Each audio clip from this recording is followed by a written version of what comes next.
Hi guys, আসসালামু আলাইকুম। মাশাল্লাহ, আমার 3টি বিড়াল আছে।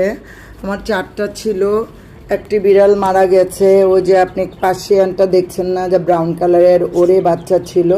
2023 সালে মারা গেছে ডক্টরের ভুল ট্রিটমেন্টের জন্য। আর আমার এই যে সাদা বিড়ালটা দেখছেন না, সে কয়েকদিন থেকে সিক, প্রায় 1 সপ্তাহ থেকে। ও 7 দিন থেকে কিছু খায় না, হঠাৎ করে অল্প অল্প করে খাচ্ছে। হঠাৎ করে দেখি যে একেবারে মানে ওর প্রেশার ডাউন হয়ে গেছে, যেটা ডক্টর বলেছে। ওর মুখ দিয়ে ফেনা বেরিয়ে গেছিলো। আমি তো অনেক ভয় পেয়ে গেছি, সাথে সাথে ডক্টরের কাছে নিয়ে গেছি। অলরেডি ওর 4 দিনের একটা কোর্স চলতেছে। অলরেডি 3 দিন শেষ হয়ে গেছে, আরেক দিন বাকি আছে। কিন্তু আজকে এত বৃষ্টি ছিল, প্রচণ্ড বৃষ্টি। এই বৃষ্টির মধ্যেও আমি ডক্টরের কাছে নিয়ে গেছি ওকে। করার কিছুই নাই, কারণ ওদেরকে আমি এত পছন্দ করি, এত ভালোবাসি বলার মতন না।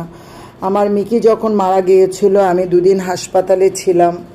আপনারা ওদের জন্য বেশি বেশি করে দোয়া করবেন, সাথে আমার জন্য দোয়া করবেন, কারণ আমি অল্পতেই অনেক ঘাবড়িয়ে যাই। এই কারণে ধন্যবাদ।